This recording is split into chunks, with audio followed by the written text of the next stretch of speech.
Now in this transportation problem, we are going to check for optimality. Actually this problem earlier video lectures I have just given. This transportation solution is given by least cost method. In this least cost method, 25 units have been allotted at this cell at the cost of 1 rupee it can be transferred. Similarly, this one is balanced, and then here also 20 plus 5 plus 10 is 35. Here 25 plus 15 is 40. Similarly, the column requirement is also satisfied. Now before applying Modi's algorithm for checking optimality, here we have to check whether how many cells are allocated cells. These are called basic cells. 1, 2, 3, 4, 5, 6. So initially we have to check for a condition m plus n minus 1 should be equal to number of allocated cells. Here m is number of rows and number of columns. Number of rows are 3, number of columns is 4, minus 1 is equal to 6. So this condition is satisfied. That is 7 minus 1 equal to 6. There are 6 allocated cells. Now we can apply this Modi's algorithm for checking optimality. If this condition is not satisfied, the problem is said to be degenerate problem. There we have to apply some epsilon at some other place. Then we have to go for optimality. That I will explain in the next problem. So here in this case, this condition is satisfied. Now we are allocating u as well as v values for row as well as column. This row value you can consider as u1, u2 and u3, and v values, column values are v1, v2, v3 as well as v4. We are going to find out these u, v values based on the basic cells. Now we are going to write 6 equations. That means the u1 plus v2 is equal to the cost of this cell. That means u1 plus v2 will be equal to 1. That is, this u1 plus v2 will be equal to the cost of the cell based on the basic cells only. Similarly, we can come to this u2 plus v1, and this is u2 plus v2, and this one is u2 plus v3. So u2 plus v1 is 2, u2 plus v2 equals 6, u2 plus v3 equals 5. That means u2 plus v1 equal to 2, u2 plus v2 equal to 6, u2 plus v3 equal to 5. Similarly, we can write for these two basic cells also. That means u3 plus v3 equals 3, u3 plus v4 equals 2. Now we have got 6 equations.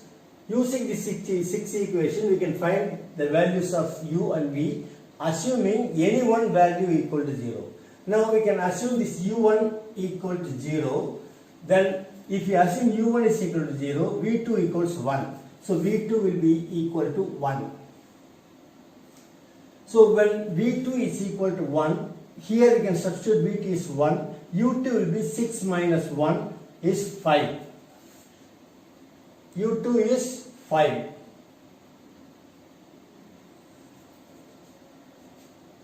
When u2 is 5, we can substitute here v1 equals 2 minus 5 is 3. 2 minus 5 is minus 3. Now here also u2 we can substitute 5, v3 equals 5 minus 5 equals 0. Then here you know v3 is 0, so u3 is also equal to 3. Then u3 equal to 3 means v4 is equals 2 minus 3 is minus 1. Now we have evaluated all the values of u as well as v. Now we are going to find the value for the non-basic cells. That means cells which are not allocated. this one, and then these two cells. For these cells, the formula is U plus V minus Cij. That value we are going to find out for each cells. That value should be negative. If there is any positive cells, that indicates there is an improvement or there is a possibility for improvement of the result. So here for this cell, 0 plus minus 3, which is equal to minus 3. Minus 3 plus 3 will be equal to 0. So this is 0 only. Now here 0 plus 0 minus 7, it is negative only. 0 minus 1, that is minus 1. Minus of minus 4, that is negative only. For this cell, 5 minus 1 is 4. 4 minus 9, which is also negative. Here in this case, 3 minus 3 will become 0. Minus 8 is equals minus. Here 3 plus 1 is equal to 4. 4 minus 3 is positive. Here we can notice 3 plus 1 minus 3, which is equal to plus 1. So it is positive cell. So in this solution is not optimal. That's what this positive cell indicates. If everything is negative, this solution is optimal. Now, after finding this, we have to form a loop based on these positive cells. If there are more positive cells, we can choose the most positive cells. Now here, from this we are going to form a loop. So the loop has to take a turn only with the basic cells. Suppose here there are no basic cells. Here we have got one basic cell. So when you just go here, we can take a turn and go to another basic cells. And then from here I can take another turn as another basic cell. Then we can complete this loop. For example, when I just go here by crossing this, it's possible we can just go. After going there, there is no cells to take a turn. So from here, there is no cell available for taking a turn. So the possible loop is we can just go here, and then we can just go here, and then we can just go here, and then form the loop. This is this way. This is upward, and this is this way, and here it is this way. In this way, we can just form the loop. So starting from the positive, you put plus theta. The next corner, you take minus theta. The next corner, you put plus theta. The next corner, you can put minus theta. Because suppose if you add some quantity here, that has to be substituted. Now in the earlier table, we have just modified according to the theta value.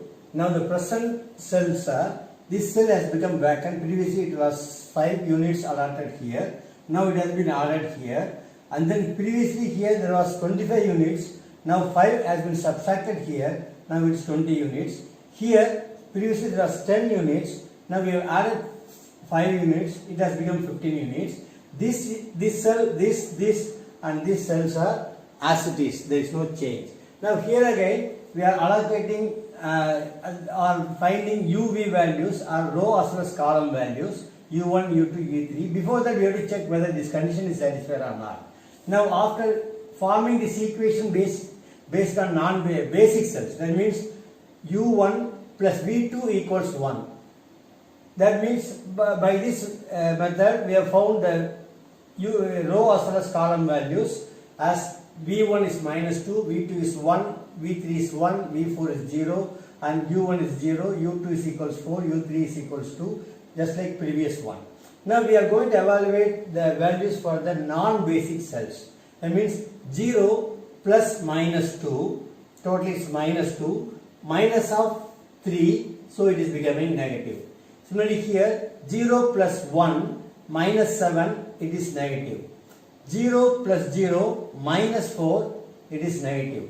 Now here, 4 plus 1, 5, minus 6, it is also negative. 4 plus 0 minus 9 is also negative. Here in this one, 2 minus 2 is becoming 0, minus 8, this is also negative. Now all the non-basic cells are negative. That indicates the optimality has been reached. Now we can compute the transportation. That is going to be the minimum transportation cost for this problem. Now the total transportation cost will be 1 into 25 plus 2 into 20 plus 5 into 15 plus 3 into 5 plus 3 into 20 plus 2 into 15. This is going to be 245. This is going to be the lowest transportation cost for the given problem. Now this problem is optimized, optimum solution for the given one, provided if the number of allocated cells are equal to the number of basic cells. So here are m plus n minus 1. So when this condition is satisfied, we can solve this problem. If the condition is not satisfied, we will introduce epsilon in some other cell, then we can optimize it. That I will explain in the next video lecture. Thank you.